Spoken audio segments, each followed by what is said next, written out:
अरबाज साहब ने कहा कि अल्ताफ़ भाई ने फतेहपुर का मुशायरा छोड़ दिया, सोहेल भाई ने भी कहा, तो मुझे एक कॉल आई और बहुत तरह तरह के लोग होते हैं।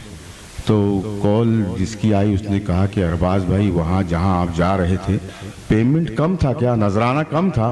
मैंने कहा नहीं, कुछ महफिलें ऐसी होती हैं जैसे ये है, ऐसी महफिल में नजराना बहुत काफ़ी होता है। क्या कहें, बहुत नजराने की कोई ज़रूरत नहीं है। मेरा भाई अहमद हाशिम बहुत ही कामयाब शायर है, मैं इसे पसंद करता हूँ।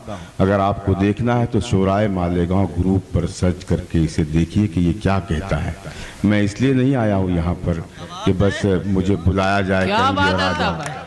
मैं एक सच्चे शायर के जश्न में आया हूँ, हाँ कहे किसी नकली शायर के जश्न में नहीं आया हूँ। ये शेर कहने वाला शायर है। तो मैं यहाँ से अपनी बात शुरू करता हूँ।